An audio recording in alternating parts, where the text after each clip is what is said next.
Welcome to this week's episode of Art Wisdom with Chris and Kat. And this Hi, week Chris. we're answering your biggest questions. What big questions have we got today, Chris? Kick us off. So first one, how do you deal with people criticizing or critiquing your artwork? Get a big no. Big You know stick. what? Yeah, get a big stick and beat him away.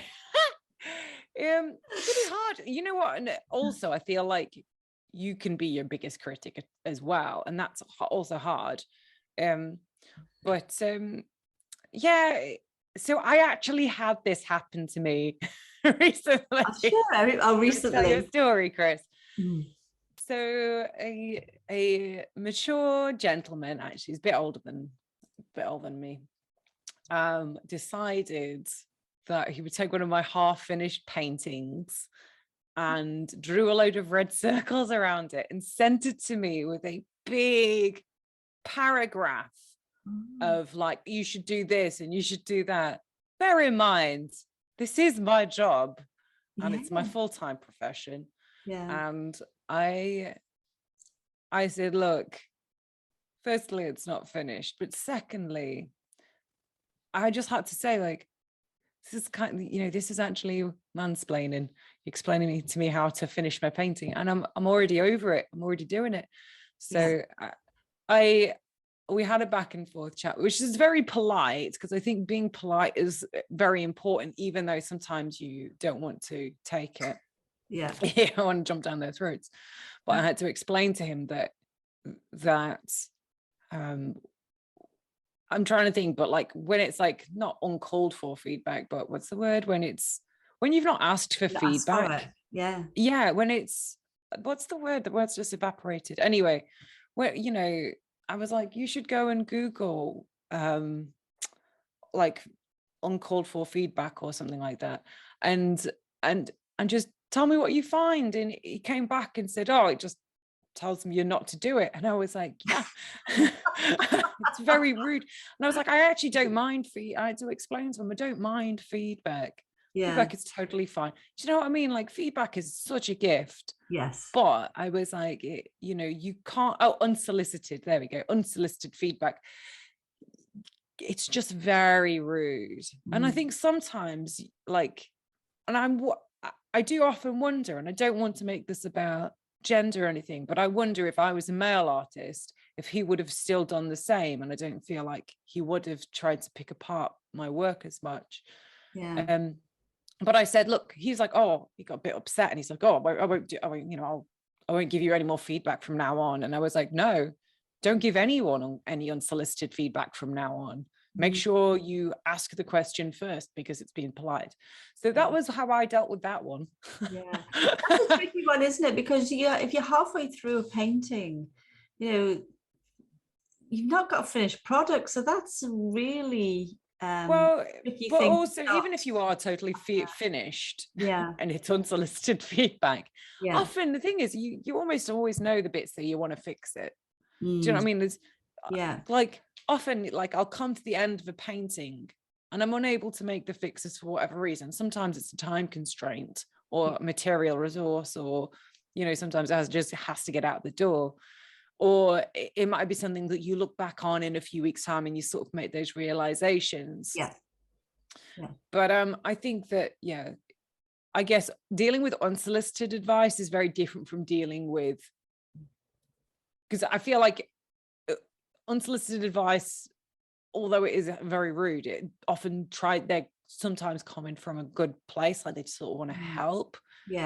Even though often what they're trying to do is just demonstrate how good they are, which is really that's rude. the difference, isn't it? That's the difference. If it's coming from demonstration, then right, it's egoic. I suppose it's for us to acknowledge that, isn't it? If we are aware that it's coming from demonstration, if it's only between the two of you, that's fine. But if it's in front of other people, that's oh god, no. Fortunately, this was in private DMs, but I was just like, no. But that said, sometimes there's aspects to feedback that are useful, and you sort of listen to them and you go, That's very fair. Now it's like, how I think though that the question's more about how do you deal with people saying, oh, that looks shit, or that looks awful. Do you know what I mean? And it's not even constructive. So how would you deal with someone if they said something really unconstructive? I probably now I think it's taken me a long time to get there, is realizing that it's okay, because you might not like my artwork, you know, it's completely not your thing, and you think it's a load of rubbish. I do abstract work. How many people look at abstract and go, what the hell's that about? So I think it's being okay with yourself to sort of go, I know I won't suit everybody, so it's okay for you to have your say. But as you said, it's really interesting when they have the say, to actually, you've got a fresh pair of eyes looking at your work there, to not, if we don't take it personally, we can actually look at what they've said and then evaluate. Yes. And then when we evaluate it, then we can go, nah, I know what I'm doing, I know where I'm going with my art, and that's exactly what I wanted to do. Or sometimes I've done it myself, gone, oh God, yeah, I totally agree with what's just been said there, and I didn't see it. I missed that. It still hurts, when like you say, don't take it personally. It was still like sort of, oh shit, yeah, they're right. I need to fix that up. You've sort of been caught doing something which is, like mine was a technical thing, and I thought, oh yeah, that's too bright at the end of the painting. I totally agree. Wish I'd seen it myself. Get over it. Yeah. And, fix it up and that. But it's, again, I think a lot of these things just don't take things personally, isn't it? Yeah, I think it is important to not take things personally, for sure. And also to see, there's often like a lot of useful statements in there. I think sometimes when it's like, if it's in person, so like I love this lady called Marissa Peer, and she says like how to deal with criticism. Yeah. Is if someone says something really rude to you, just say, thanks for that. Thanks for that. Thanks for that. Because you're not letting it impact you. And if they carry on, you just say, could you say that a bit louder? Because could you say that again a bit louder and clearer, a bit slower? Because especially in a crowded area, it causes massive embarrassment if they realize what they're saying. And if they continue to say it, there are like other steps, but it's like, ultimately what someone says is a reflection. If it is a deeply critical and hurtful thing, because some people will say hurtful things for the purpose of being hurtful, maybe because they're jealous or something, I don't know, it could be all sorts of whatever reasons, is to recognize that what someone else is saying is really a reflection of them rather than a reflection of you. So it's really just showing who they are.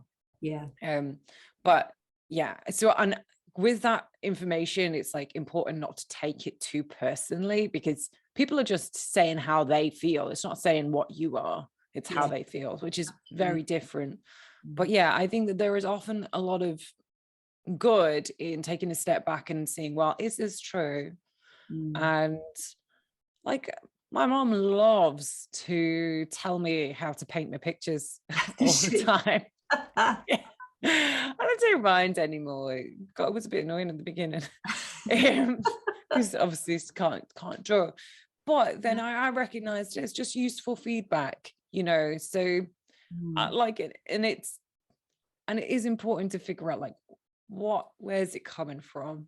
And I think that's helpful. Is it from love? Is it from love? But I think don't take it personally. Have a look and see if there is something there that maybe you agree on, although be okay with setting your pride aside.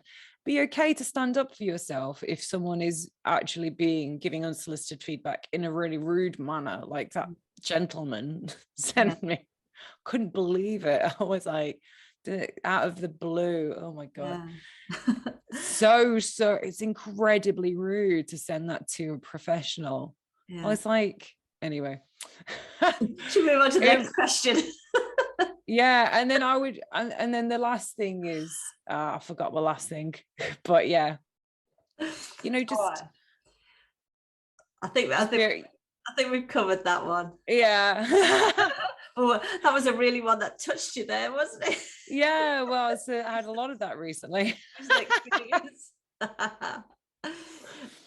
So has your style changed, and how do you develop a style? I feel like this is a you question, Chris. Well, probably mine stayed the same. Yeah, well, you might be very lucky and found yours instantly. Yeah. My style has changed a lot. It's just with learning, practicing, actually doing the art. So yeah, it's changed because I always wanted to find what was my style.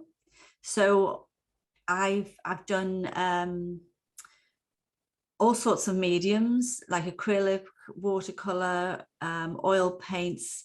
I've done mixed media, you name it. I've probably had a go at it. You know, you've got your studio full of all sorts of bits and bobs, just to try and find what was my thing. So I think it's really important, if you're at the early stages, to have a go at anything. Just do things, and something might click. Like something clicked with me, but it did take me like years to find that. And I think, you know, it's just have fun doing it, just experiment, have fun, play with all these mediums, and see, you know, which one really lights you up. And you'll know it when you get it. You'll really know that this is what you want to keep doing. And who knows, you know, I might change again.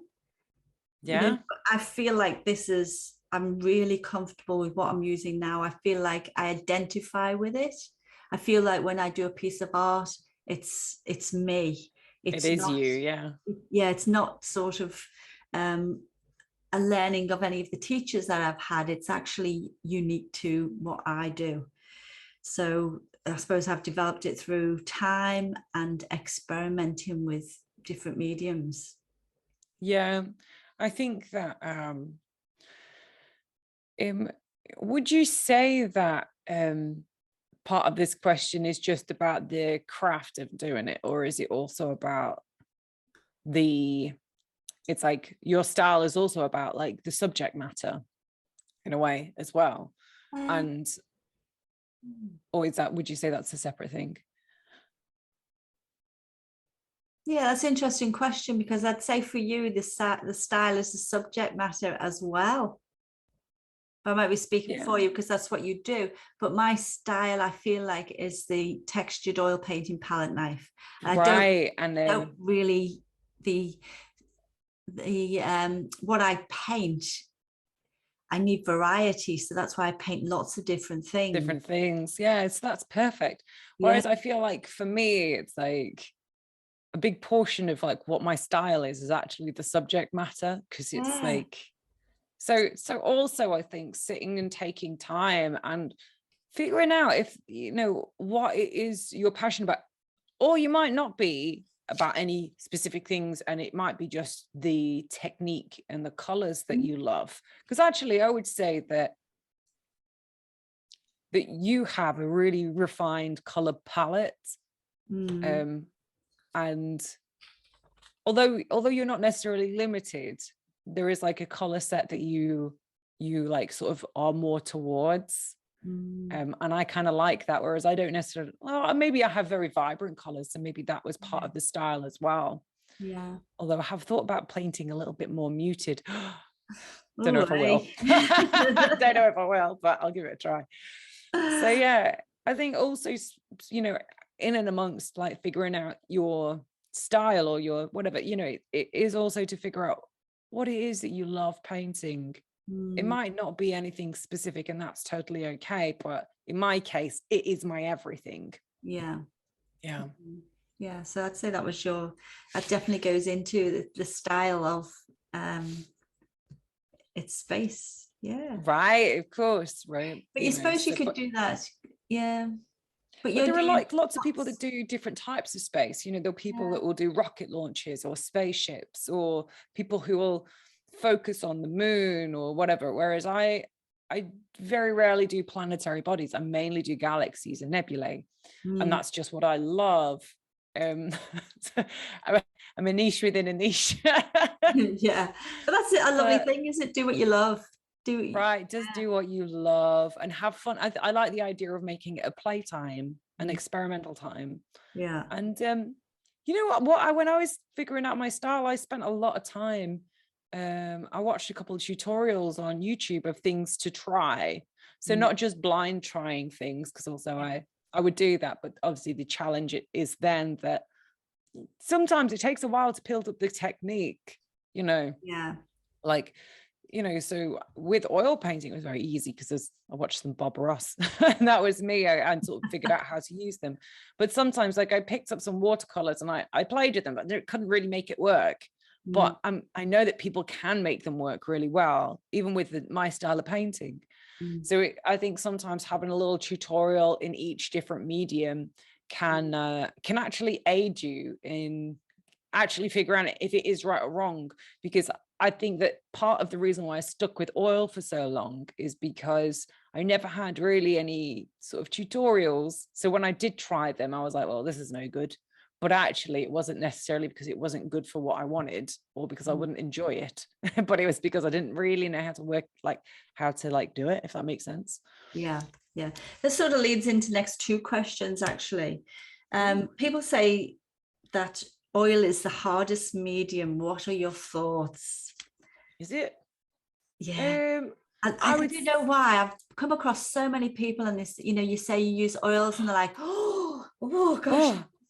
You're one of the old masters, are you? Oh. Maybe that's it. Maybe they think of it as the oil, as oil masters, you know?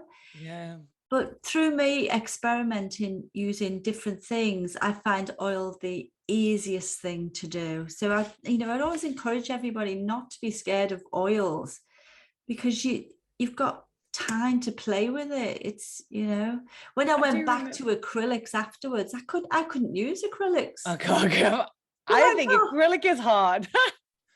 I do all these slow blends, and with acrylic, you've got to be, even with a retarder. Do you know what I mean? I mean, I've been recently trying to do acrylics, because I do like the fact that it dries fast is beneficial if you're doing a layered up painting. But holy moly, like I find acrylic so hard. It dries so fast. I've got no time to work.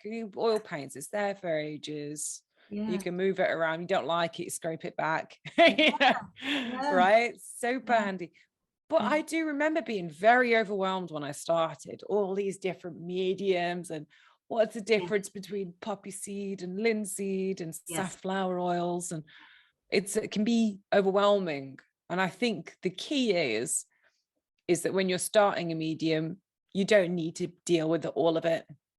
You only need to deal with a few colors and maybe like some mixing. I would say though, that cleaning your brushes with oil, you use bloody palette knives, so you don't have to deal with it, but just wipe it. Cleaning brushes with oil paint is absolutely the worst. And everywhere I go, I've always tried to hire a studio assistant that would do it for me, because I hate it so much. You know, you can put them in the freezer for a while, just wrap them in the freezer, and that will, you know, help you. That's another thing, being lazy. You can like I had glass palettes made that would fit perfectly inside my fridge, because you could chill your paint and it keeps it fresh. But also if you put it in a clip box with some clove oil, the clove oil fills the atmosphere and stops it going off as well, even if you're in a warmer environment. So I like that. Whereas, you know, like I've been painting with acrylic and I go down and put my brush in the paint and the paint's hard already, and I'm like, come on, brushes in the bin. Oh yeah, and so many brushes in the bin. Like, so I'd say don't be afraid of using oil paints, and as you said, I wouldn't even bother with any of the mediums to go with it. You just need a tube of oil paint and just practice with that, because you actually don't need any of the mediums to start you off. You'll just get confused. But I mean, It's an easy paint to use. Don't be put off. I would say so, but you do paint with it different from acrylic, because you don't necessarily you do, but not in the same way, layer and layer, or with like acrylic when they're like adding in like bits and bobs, so it is paint. You do paint with it slightly differently, but it's like, it's all about technique. There's a million different techniques, whether you're doing a palette knife technique, whether you're doing a wet on wet technique, whether you're doing a wet on dry technique. There's like loads of different ones, so it's worth looking up how to do it, because I think that it's not as intimidating as people think it is. Not at all, no. Yeah. And what experience with art teachers and finding people to teach you art have you had? I know you've done a lot through YouTube, haven't you? Yes, University of YouTube. Yeah. You've done real life teaching. I done real life, real people. You did it in the human flesh. I've done some teaching. I went to an airbrushing course, and that was so helpful. Yeah. I didn't particularly, I loved the airbrushing, but obviously we were airbrushing portraits, and I'm like, the portraits boring. But it taught me some important, really, really critical lessons that I probably could have come up with on my own, but honestly, I probably would have not learned it in 20 years. It would have taken me longer to figure all that stuff out. So I thought it was very helpful. Just accelerating yourself, aren't you? Oh, it does. It does. Oh, YouTube is so good, isn't it? For anything you honestly, I like it, because if you've got a specific thing, now your specific thing might be, like, how do you paint this particular type of mountain? Or it could be, how do you, what additive, what mediums do you use in your oil paint? Or it could be whatever it is, but you can niche down to the very specific things that you're after. Yeah. So it's like a phone a friend almost. Yeah. And like having classes, they're fantastic to have classes if you can actually go to them, because then you've got somebody who actually can critique your work while you're there, like you're working on it, and they can actually direct you in a certain way, and it's very valuable to have that other eye on. But arts, I think it's difficult to teach, not like any other subject, like maths and English and any other subjects. There's just that's one way to do it, and that's what you do. And it's so subjective. So like, what is the right way? Because I'm sure in some senses you would look at the work of, let's say, Rothko with his big blocks of color, and you might, and if it's a painting class, they might go, well, that's not how you paint. You're going to do it like this. Do you know what I mean? So they've got to like guide you and give you enough support whilst not telling you exactly how to do it. And I tell you what, Kat, that's a really hard thing to find, is a teacher who's really good at art and really good at teaching. I've only ever found one. The others, well, maybe two. Most of them, they're really good artists, but they've got no idea how to teach. Yeah, it's just not that. They're artists who are making money from, extra income from teaching. But it's just not their thing. And I think you just have to go and you have to find out. You have to give them all a little trial. I always sort of come away and think, well, you'll always learn something, even if it's like, that's not the way to teach, or that wasn't the way they did this. I need somebody else who shows me a different way, or I suppose that you learn what you need when you go to places and they're giving you things that you don't need. Then you can actually find out what you do need.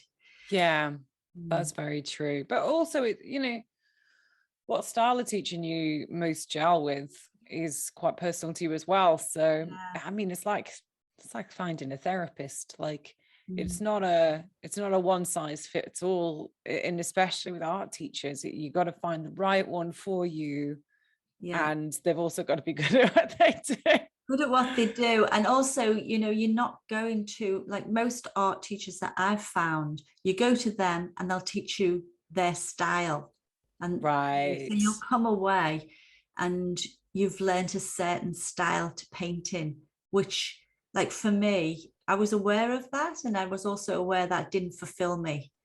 Right. So search kept coming on to actually find my style. But I suppose it's something that you have to do, because you learn technique, you learn lots of, you learn colors theories, you learn all sorts of things on your journey. Yeah. Finding out what is your thing. So you learn other things, maybe not what you went for in the class in the first place. But honestly, I feel like in-person classes are fantastic. I really enjoyed mine. Of course, I was taught to paint in a very specific technique, but there was aspects of that technique that I then brought into mine. And I think it's important to be like, just keep the things you want and then bin the things that you don't, and just be able to make that decision. But for me, like learning all of the intricacies of how to do things through the process of creating a body of work. So, for me, I had set this goal at the very beginning to create 8 to 10 pieces, I think. And every single one, like, I just, every time I made a mistake, I either looked up how to fix it, or I just sat and thought about what I would do differently next. And I wrote them all in a book, and I got this whole list of things, like this canvas, I didn't paint the edges black, I just did the front first, and then I did my picture, and then I had to come to do the edges. And then when I painted the edges, I got a bit of black on the painting. And then it's like, okay, note to self, the thing to how to do this. So actually going through that trial and error process is very beneficial as a way to learn. Be your own teacher and coach yourself. So I used to have pretend coaching. I used to pretend. Like, this is how weird I am. I used to pretend, because like I think sometimes, often you have some of the answers within you. Yes. But because I feel like through most of our lives, we actually kind of know what we're doing, but we actually don't necessarily connect the dots. So sometimes it's good to like imagine, like, if you were someone else telling yourself what you needed to do right now, what would you say? And then it turns out that there's a lot of stuff that you already know, just intuitively. Obviously there's lots of stuff otherwise, but I think also being okay with painting stuff that's not your wheelhouse does bring lots of unique little quirks, and I think the same with music production. Actually, people that don't just listen to their one genre, but like listen to all different genres, or like interact, you find little flavors, and it's actually the combination of those little flavors that make you unique. And I think that's true of art as well, that if you are only very hyper niched, which I think I probably am, but spending time doing things outside is actually where you can bring a lot of lessons into what you're doing. So nice. So next one, do you have days where you don't feel inspired to paint, and what do you do? I have all months like that. Sometimes everybody has things like half a year like that. I was a professional artist and didn't do any painting all the time. And that's hard as a young artist. See, like, everyone always asks me how I always paint every day, and I don't. And they're like, well, you post pictures of paintings every day. And I have to explain to them that I've been painting for 6 years and I've got a lot of artwork to post, but it's reposting a different angle of the thing I painted 2 years ago. So it gives the impression that it's always going, but that is not true at all. That's a great point, that because I think when I started actually social media ages ago, I was getting quite stressed, thinking, well, how am I supposed to post something every day? I was actually thinking that I needed to do a painting a day. Oh yeah, well, how stressful is that? You just build up enough work over a period of time that it appears like that, because you've got all this backdated content, all the backdated paintings, but you're not actually painting. I feel like I need to paint more, and I have this ongoing struggle where I feel like it may just be an aspect of like being ADHD, but like, especially if I've got to do a very like laborious painting that I'm not vibing with, but I have to do. Bringing myself to paint is always a challenge. And often it's like, in fact, it's actually, I'm so proud of myself too. the day before yesterday, I finished off a painting that has been sitting there for like a year and a half. Wow. Woo, big celebrations yesterday. Yeah, well, I mean, obviously it's because it was in a different country and I flew in. Right. But yeah, I think firstly, just accepting that there are days when you aren't creative. Creativity isn't like, you know, stamping a piece of paper, or like, it isn't like sitting there and typing into a database a set of commands that you've been instructed to set in. It's not like you've been told to dig a hole, go dig a hole. It's like you have to create all this like imagination and thought, and it's a whole process that some days you don't feel creative. I don't know, some days I just don't feel like it. Yeah. And that's okay. Like you're a human being, not a human doing.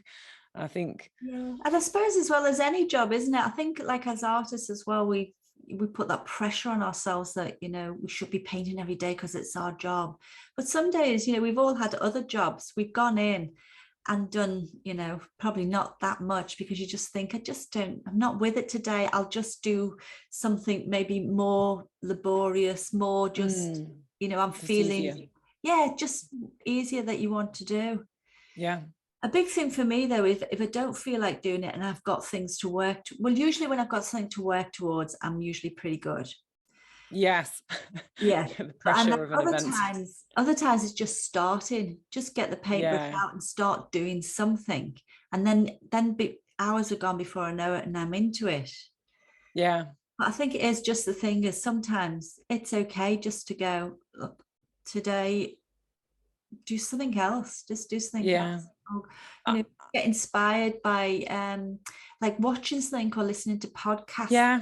For me, you know, if I start hearing people, I was listening to Ben Quilty one yesterday. Maybe want to go and paint. It wasn't even talking about painting. He was talking about his life and how he loves people and how he draws on them for his artwork and all that. And I thought, oh, God, I just feel like painting. I just feel like painting. So probably find something like that triggers you again to get you going. It mightn't actually be picking up the brush. It might be a different thing. Learning something on YouTube might kick you off. Yeah, for sure.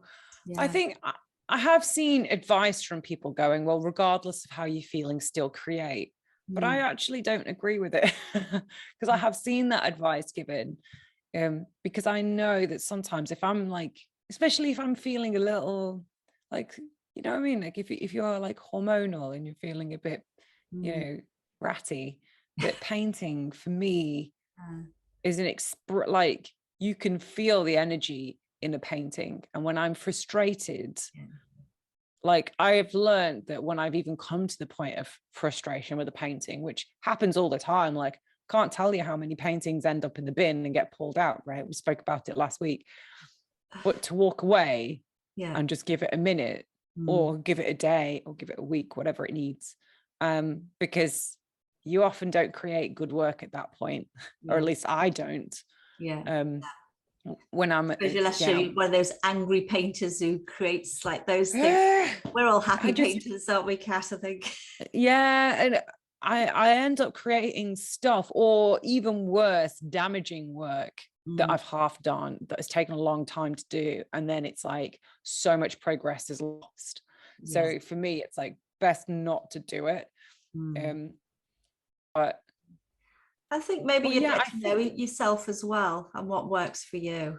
Yeah, I think sometimes though, just doing something, as you said, easy and switching it up. So like, I can't be bringing myself to do this one particular oil painting, but then I might pick up a notepad and a pencil and I might do some doodling, or I might just do something as an outlet, but something that is like non-critical, that's just a little bit of playtime, whatever it is. Sometimes just getting out a little bit of like clay or like Play-Doh, or just, you know what I mean? Just something that's a little fun and low pressure. And I think that's kind of a good way to start creating. The other thing is like when I've had really big canvases and they are daunting, that I have like a series of really tiny ones that I will do some quick like paint sketches first, just to like get into it. That helps as well. Beautiful. suppose it's a similar thing to this. How many days a week do you work? 7. But how many days a week do I paint? 2 or 3, probably. How about you? It was like, I'm traveling Australia now, so one day, if I'm lucky, that I'd say working.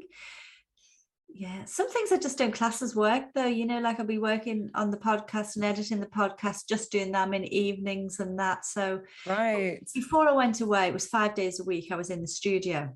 But when I go in the studio, even if I'm doing social media stuff, I'll take myself down there and work on it. So a lot of the time, as you say, it's not painting. There's just lots of other things to do with an art business that has to be done, which if you listen to our podcast, you'll know that we've got loads of episodes about all sorts of things. So I suppose we're doing things all the time. It's a business, isn't it? It is. Like, I never used to classify, the work I do on social media as work, but I realized how damaging that is. Because what happened with me, at least, was that then I started going, well, why am I so lazy? I wasn't lazy. I was answering hundreds and hundreds of DMs, doing all this posting, replying to all these comments.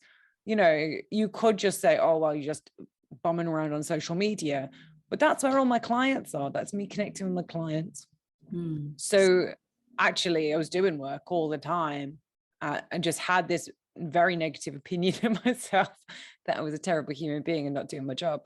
So but yeah, I would say that there's not a day when I don't work on something. Like there's something for every single day. I would say most of my time, probably like 75% of it, is doing marketing, social media and that kind of stuff, so interacting on that way. But also it's part of my social life now, so it's kind of like how it's like chatting with friends. They're actually all clients, but it's like it's part of my life, I suppose. Nice. Lovely. And how do we deal with the fear of failure? We spoke a little bit about this, and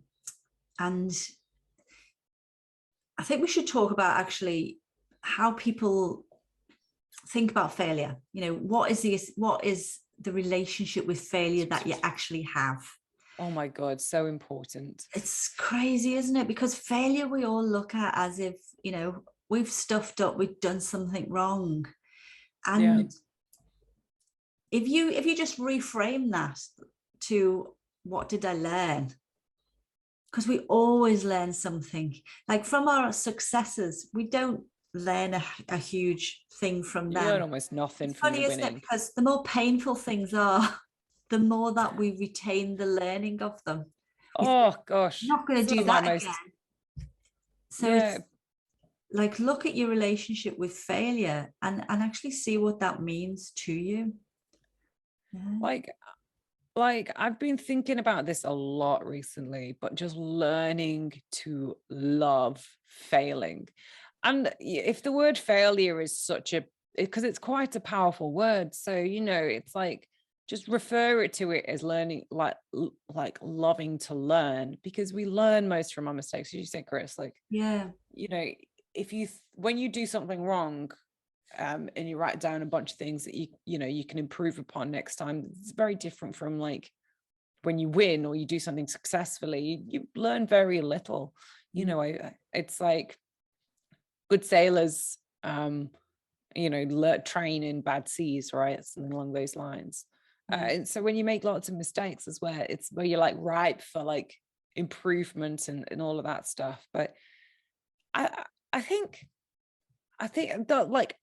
it honestly comes down to a lot of like our experiences at school, because like if you failed a class, it wasn't celebrated as, all right, great, there's lots for you to learn, let's go learn something. If you fail a class, it's like the worst thing. You get terrible results.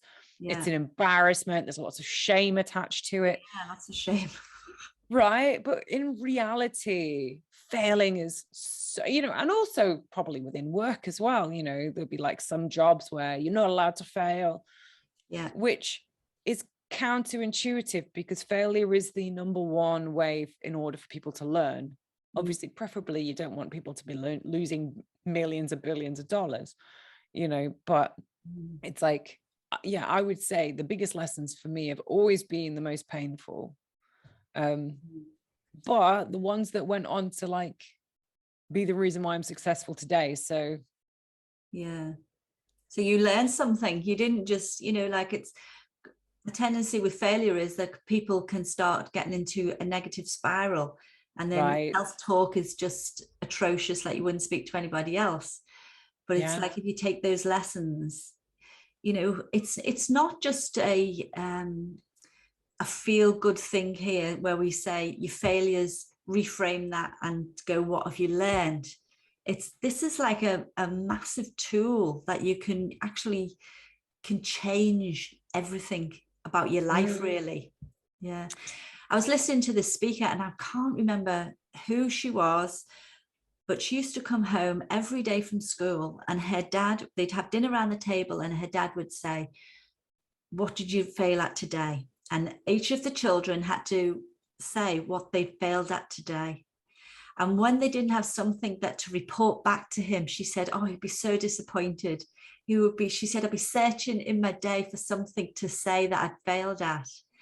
Because when we do that, and I think I don't fail enough, really, it's because we're not pushing ourselves enough, not setting the standard maybe high enough to actually risk anything. That's so true. That's so true. It is like stagnation. A lack of failure is really stagnation. And you don't want to be stagnant as a person. You want to be growing. Yeah. Hopefully. Imagine having a parent like that, Cass, to have that mental thought pattern to go like, failure's good. So I have to keep pushing myself every single day to come home and report back what I've put myself out there to achieve. Right. Yeah. If it didn't end up too damaged. Right. No, but she was very successful.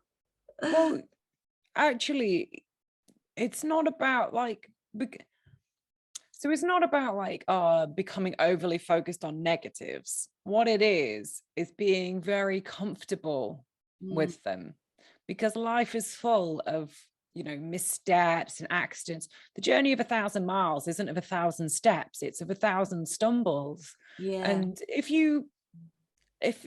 you're someone that has like, oh no, I must never stumble, but then you've got 1,000 stumbles ahead of you, you're gonna have a hard time.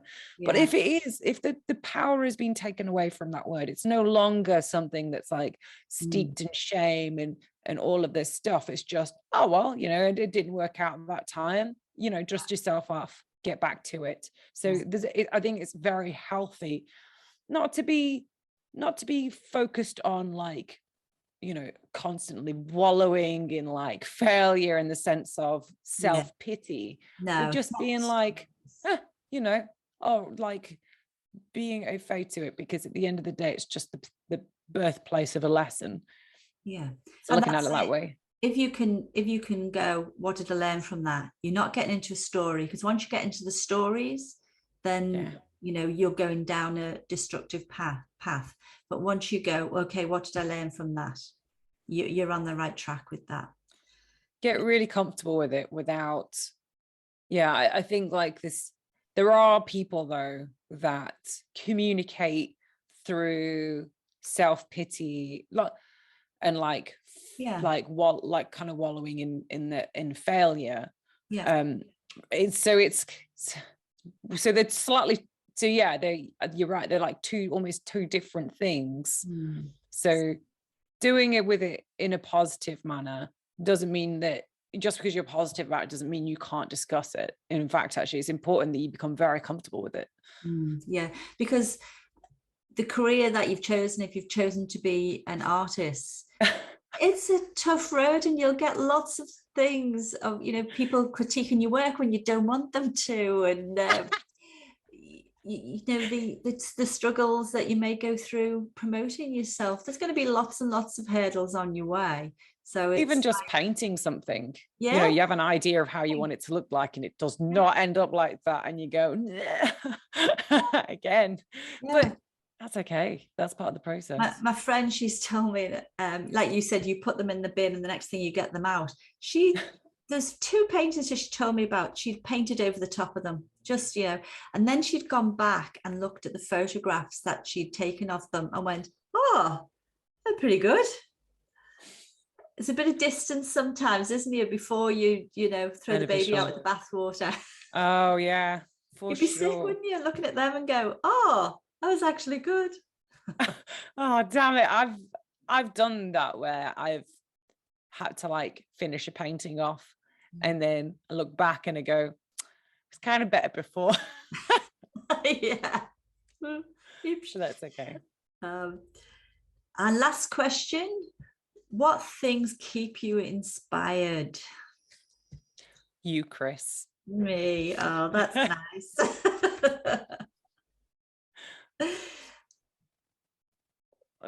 For me, going back to my purpose is what really inspires me.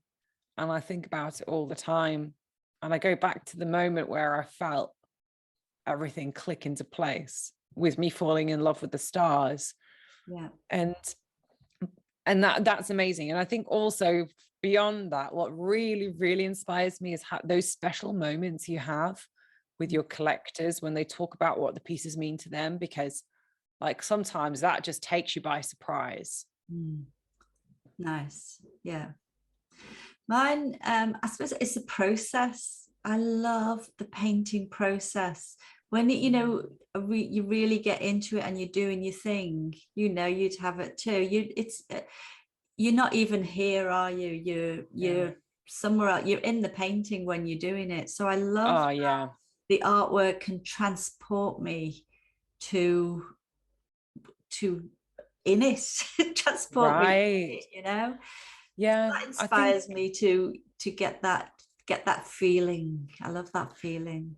I love when I have it. I don't always have it. Yeah, no, it's not always there. Yeah, it's nice when it is there though. But I've had ones where I do all these like pieces from my imagination and they're all like flowy and I'll just sink into the painting. And sometimes I forget that I've had those really deep like flow moments because there is no time. So time stops existing. But now I look back, they are very deeply enjoyable when those moments do happen. Yeah. And when I do get, you know, not feeling like doing it, it will be the podcasts, listen to, maybe YouTube, watching people paint, you know. Then I feel envious, you know. It's like, oh gosh, I want to do that. I want to be part of that as well. So that helps me with, you know, when I'm not feeling my mojo.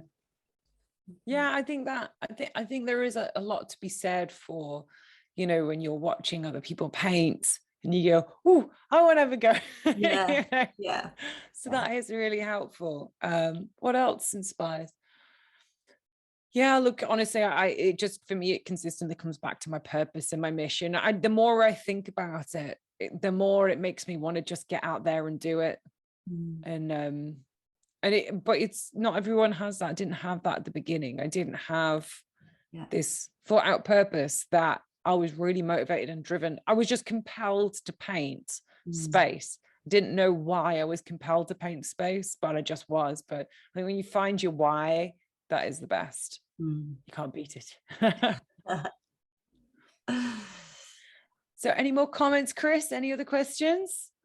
I think that'll do us for this week. We'll see, you know, people can keep sending their questions in and we'll have more of these. That would be great. I've really enjoyed doing it. This has been so much fun. So on to that. So what are your biggest questions? Please let us know in the comments. As always, all the social links are down in the description.